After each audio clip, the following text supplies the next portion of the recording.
Welcome back, 34-3. How was it all accomplished by Lehigh? Let's take a look at the highlights. Here's Mike. Well, I've never seen one play influence the entire game the way the first play did, and Lafayette went for a home run on the first play, and they didn't block it. And you saw O'Malley, the ball pops up in the air. Davis Maxey takes it back for the touchdown, the 7-0 lead. That set the tone for the entire game for Lafayette because their special teams just got worse as the game went on. This ball should have been kicked out of the back of the end zone, giving up 2 points instead of 7. Lehigh gets a 1st and goal at the 1-yard line. Bragalone, the first of his 3 touchdowns today. That's going to make it actually a 17-0 lead because Lafayette stopped the drive earlier. This is a blocked field goal. You see Sean O'Malley just stands there after a bad snap and he gets whacked. And then Lafayette finally puts a drive together here, down 17-0. Great catch there by Pearson. He was held in check today. Another nice throw here to Pearson to the outside. Lafayette sets up a field goal by Cordenbrock for a 17-3 lead. Lafayette had an opportunity at the end of the first half where Tim Payne dropped the ball in the corner. Here's a huge play. Biggest play of the game right there. Again, special teams. Quinn Revere not knowing where he is on the field. No fair catch call. And then Bragalone, this is going to set up a touchdown. So this made it 24-3. So instead of Lafayette getting a 3-and-out and getting the ball, you see right here, here's the call that was called. The touchdown didn't really matter much. Obviously, he's down. It's a poor call by the officials in the booth there. I'm not quite sure what they saw, but would have brought up 4th down and a half a yard. Lehigh goes for it and probably gets in the end zone there as well. But a 34-3 lead.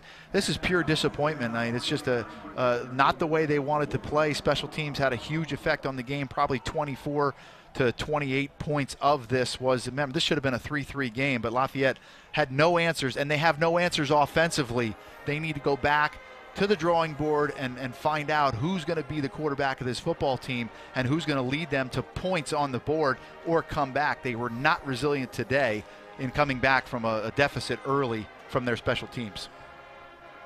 So as everybody mills around, the Lehigh fans have formed a circle at the L, and you know, some things don't sit real well in this ball game, and that may be one of the things that will not. But John Leone is ready on the field. Coach, a day for Murphy's Law. It seemed like everything that could go wrong did go wrong. The crazy start and things snowball from there. Well, I'm just saying disappointed for the entire Lafayette community, our football team, our seniors, because we didn't play well, and I take full responsibility for it. Our team wasn't ready to play. Thought they were. Had a good week of practice. They knew it was at stake, and we just didn't respond well enough to the events of the game. They outplayed us. Give all the credit to Lehigh. They outplayed us in every aspect of the game. Special teams, offense, defense, everything. So congratulations to them. Well, Coach, very classy of you. I know it's a tough pill to swallow sometimes. This game will test your character, but I know what you're all about. I know that you'll get right back to work tomorrow, start the recruiting thing, and lick your wounds, and let's come back strong next year. Let's hope so. You got it, Coach. Okay, good seeing you. thanks. Thank you, John. Thank you all year long. Thank you. Yes, it, sir. Gary, Michael, back to you guys. All right, John, we'll send it back to you very shortly. But for us up here in the booth, this is our last football game. I'm sure Mike feels the same way I do. Thanks to all of you that have spent a little time coming over and chatting with us prior to the games, after the games. We certainly always enjoy bringing the football games your way, and it's a team effort with the Lafayette Sports Network, along with all the people at Lafayette who help us out, led by Scott Morris, and of course Rick Gio and his crew that do a marvelous job every single week on the Lafayette Sports Network, representing RCN Television and the RCN TV team. It is our pleasure. We would have hoped for a better season. It did not happen. We'll finish it all up with John Leone and Phil Ing. I'm Gary Laubach. Thanks for watching us. Thanks so much, Gary. Thank you so much, Michael. A great job as usual. Not under the best of circumstances, Phil. It was one of those days, but you know, Phil, if I could put my finger on one play, and it wasn't one play. John Garrett said it best. I mean, the team did not play well, but we needed to come out in the second half. We needed to get a stop. We did. Force the punt. I've never seen the sideline as animated on that, on what might have been interference on the punt returner, and it just from there it just seemed that, yeah, it snowballed. I know we're supposed to be positive here. I think, the only thing that was maybe worse than our play at times was the referees' calls. So I just have to say that. I'm sorry. Well, I know they didn't lose it for us. No. We didn't play well, but it obviously didn't help. No, and you know what? We're all human. We all have bad days. This is what happens. But again, it just seemed to have, if there were a full moon, we played in the afternoon, but it just had that kind of sense to it. So take us inside the locker room. Now, you're John Garrett. I've never heard him quite as disappointed, and he set the bar very high. John's been around a lot of good football in his lifetime, and I'm sure that he'll get Lafayette back. How do you pick yourself up? What's the next step going forward? I don't know.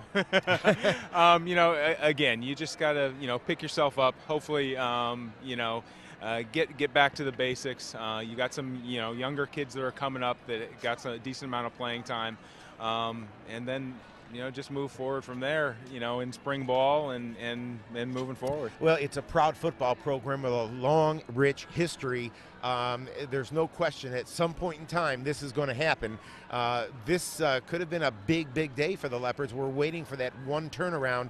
And, Phil, I got to believe that the people in that locker room can make it happen. Yeah, they can. And, again, we've talked about this team all year long. We can be a competitive team. Hate to keep saying that, but the thing's got to go our way. We can't make the mistakes that we made all game long, basically, have the penalties go against us, and just have many missed assignments. And when you combine that all to the fact that we aren't able to come up with the big plays, it's just we're behind the eight ball. Yeah, well, Phil, while I have the chance, let me thank you for all of your help all year long. It'll be the last time for us this fall. Gary and I and Michael will be back. Actually, we start tomorrow, 2 o'clock in the afternoon. The Lafayette men's basketball team will be home hosting St. Francis of Brooklyn. So we go from one sport to the next. But, Phil, thank you for a great job all year long. I also would like to extend my thanks to Rick Eho, the entire RCN sports crew, all these guys behind me, Rusty and Eric, and all the pulls, all the grips, all the guys that do such a great job to make this happen. So thank you, fellas, and thanks for all your help. For John Leone, for Phil Ling, this is John Leone saying good afternoon, everybody.